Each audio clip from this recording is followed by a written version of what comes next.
Is there any questions at all? Would you mind to just slightly challenge? No, I like challenges. not the but the point you're making there about you know, the karma's loving bags of stool and things. Yeah.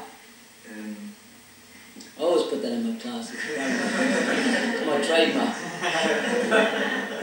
Well, so you mentioned also about renunciation. Well, sometimes what we were saying there is that we should love the highest, but we may not actually be able to hit the highest very quickly, and may take several lifetimes. And then we could, in one sense, without any love at all. I mean, I know karmis. There's a large degree they will love the body and so on, but they're also loving the soul in there too. You know, they actually do love, but they don't really realize what they're loving. But there is that love for the soul there too. So as devotees, sometimes we could become a little bit renounced and say, I don't love this person, and we lose a lot of normal, good feelings that are there towards other devotees because we think, well, I'm not going to love that person because they're just, I feel that I was a little bit of a victim to that myself early on in Krishna consciousness of, Artificial renunciation, that's called. Yeah, and not replacing it with... The thing is that, you see, you can't renounce unless you have something superior. If you don't have something superior, then it's artificial to renounce. So, the superior thing, obviously, is to go back to home, back to Godhead. That's the superior thing, which we all strive for. Because that realization is very, very difficult to understand the nature of the spiritual world and to have the strength to maintain a spiritual stand.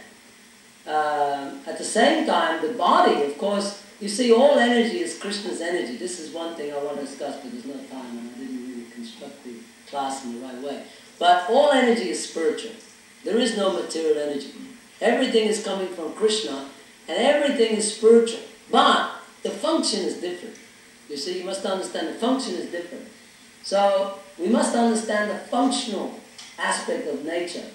The natural attraction, just like when I see a young girl, a little baby, 5-year-old, I'm naturally attracted. And you're naturally attracted to cuddle it and play with it. And this is natural. It's not an unnatural thing because this is the manifestation of Krishna's energy. But the thing is that, I'll give you a good example. A very good example was, Prabhupada was in his room with a group of sannyasis, all the big leaders were talking to him. So then a very beautiful brahmacharini walked in. And Prabhupada looked at the brahmacharini and said, isn't she beautiful? And like all the sannyasis went, renunciation, haribol. So they were a bit bewildered. And Prabhupada said, isn't she beautiful? So everyone looked down and went, yeah. She was beautiful. And then Prabhupada said, so, what are you going to do about it?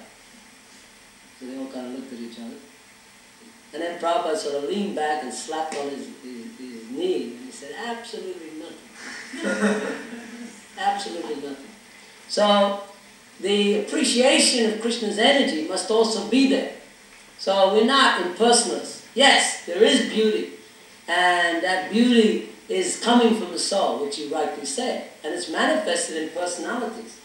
So those personalities are naturally beautiful. We see this beauty is coming out in various ways: kindness, gentleness, simplicity, tolerance. Just like I'm negative because that's a sort of one side of the coin. But on the positive side, we see that there's many beautiful qualities of a person in the material world. The thing is, appreciation is okay in the background of spiritual life. In other words, one must perform his activities in the background of spiritual life. So there's no harm in having a very nice relationship with the wife or the children or having emotions, but in the background of understanding that all these things are resting in the Supreme Personality of Godhead.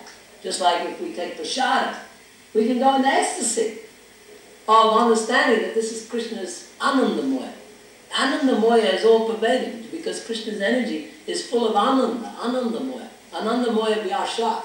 So therefore, in the material world, there's also Ananda. We're not saying there's not Ananda, but the function is different. The function is different. The function is to delude us. So we have to balance that attraction and repulsion aspect. Not that we become, if you say, give up, how can you give up? You can't give up anything. You're not the controller. So there's no question of giving up. If you were the controller, you could give up. You understand? Your power of abnegation, your power of renunciation is artificial, because you can only give up when God blesses you to give up. You understand? You can't give up because you had the power to give up. Because at any moment, just like Prabhupada said, even your movement of your hand can go. Even the movement of your arm, even the movement of your eyes, everything can go if God wants. So we should understand that everything is resting on Krishna. So there's no question of giving up. That is Palgu Vairagya. Palgu Vairagya. Palgu was a river. Palgu was a beach, and it's dry, but very, very small way down there's water. So the example of Palgu, it means that on the surface there's some dryness, but down lots of water. So similarly in renunciation, on the surface it looks renounced, but if you go a little bit, there's so much desire there. So desire cannot be removed from consciousness. Consciousness and desire and pleasure are all intricately linked. So there is a wonderful manifestation in Krishna's energy, and one should cultivate, as it says in each Upanishad, cultivate the material with the spiritual, side by side. Not that we artificially imitate Gaur Kishodas Babaji or some big renunciant. Then it becomes artificial. But, as he said rightly, that if one is artificially renunciant, the heart becomes hard. Then you can't love Krishna. If you become hard-hearted, how can you? You can't even love Krishna. The heart must be supple and soft. So that means emotions. So the devotee naturally has emotions. That's why Prabhupada says Arjuna on the battle of Kurukshetra had emotions. He was full of emotion. That's why his bow was falling from his hand. And he's a pure devotee. So we should say, well, if he's a pure devotee, why didn't he just turn around and say, oh, they're all just bags of pus and mucus and bile, and stick a few arrows in them, what does it matter? You see? But there's two sides. That the energy is also spiritual, but it has function is different. You see? Function is different. So there's that mystical function within matter to delude, to bewilder the living entity. But if we use everything in Krishna's service, in relationship with Krishna, then it has no inferior connection. There's no inferior, because it's purified, reconnected. I don't know if that answers your question, but it's a little attempt.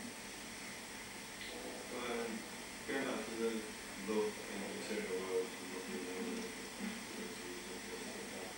I understood that the spiritual love is transformed into lust in the material world, and there's no love in the material world. That's the point I'm making. You see, the background is Krishna. If you, just like Prabhupada says, what does it mean to love Krishna? To love Krishna means to love all of Krishna's energy. How can you love God and not love His energy? So you have to see Krishna in His energy. Now Prabhupada said that doesn't mean that you say, oh, here is lion. Oh, this is also Krishna, let me embrace. Let me give the lion a kiss. Because Krishna is there in the lion, and the lion is Krishna's energy, and the lion looks very sweet, so let me give him a big kiss in the mouth. Lion will bite your head off. So it's not that philosophy that we just go around embracing lion. But we can understand that this lion is created by the power of Krishna. And this is Krishna's transcendental variegatedness. The soul is there within that body, and because the soul is in the body, therefore the lion is very dear to us, because the devotee doesn't like to kill even a little ant. So therefore he has no animosity to the lion, because he knows that this is the same spirit soul, but in a different body, different dress. So therefore it's a question of, one time we asked Prabhupada about that. We said, Prabhupada, how does the devotee see Krishna everywhere? Is it that in every atom he sees this four-armed Vishnu, and that means you see millions and billions of them? So Prabhupada said it's like this. He said, just like the scientists, when they want to see the molecular content, they use a microscope. So the microscopes allows them to see things that you can't see. You see? So it is if you like, extra vision. Extra vision. So similarly, when one becomes a pure devotee, pramanjali charita bhakti vilochanena, then one's eyes are anointed with the salve of love. So when that anointing of salve of love, then automatically one loves everything. A good example was one follower of Lord Chaitanya, Vasudeva, I think it was Vasudeva Bhatta. He had a very bad skin disease. Little worms were eating him. They were eating into his skin. Now you can imagine how itchy that would be, these little insects. But when one would fall out, he would put him back again. So much compassion on that little worm. But we can't imitate that. You see, we can't imitate that. Haridas Thakur, when he was being beaten to death, was simply thinking of the spiritual advancement of those people who were beaten him. So he was thinking how to give them Krishna consciousness. So we can't imitate that. But that platform is there. That platform of absolute love is there on the spiritual platform. That's why Prabhupada, everyone could see that he was in love with every living entity. Prabhupada was full of love. We couldn't understand it. Even we could see. Why were so people attracted to Prabhupada? Because he was full of love. He had love, serious love. It wasn't some kind of artificial arrangement in his mind. He had full love for all living entities. So therefore, Prabhupada's whole life was to give something, not to take. Prabhupada said, I've only come to give. So that affection, that love is there. But it's not that Prabhupada was sentimental. It was scientific, based on realization. So this is a different level, but it is there. So when we say material energy is inferior, we don't mean it's inferior because everything is coming from God. How can something come from God that's inferior? The function is inferior. You understand? The function is inferior. So therefore we want to transform it into a superior function. That is what Krishna consciousness means. To transform it into superior function.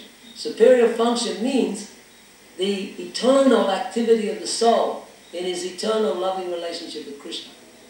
So we utilize everything, cars, planes, buildings, everything in the service of Krishna. Whereas in the material world, everyone is trying to utilize everything in their own service. That's the difference in function. And if you're using everything in the service of Krishna in pure Krishna, you'll never become trapped by Maya. So getting back to that feelings, they won't trap you. Because Krishna protects his devotee. But if you're using it in your own sense gratification, there's danger of being trapped. I was just thinking that in your point about the analysis of a person's body being a study of urine, it is a fact. And real love in that sense, if a person understands that, would be to take this living entity and free them from that condition. Take them out of the cycle of birth and death, and to bring them back to Krishna.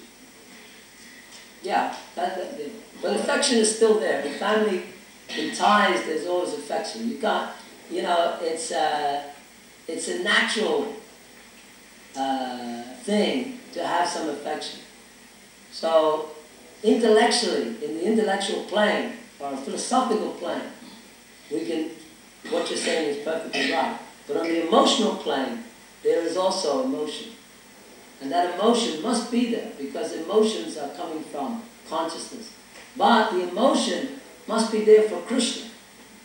When that is Krishna conscious, then everything else becomes properly situated. Just like Prabhupada gave an example, when the sun is in the sky, everything else has its proper situation. But when the sun is not there, everything becomes a source of anxiety or disturbance.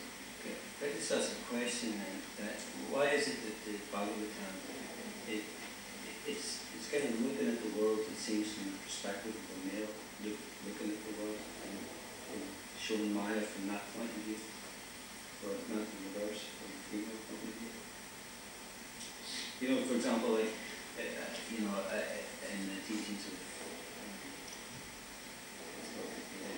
birds that found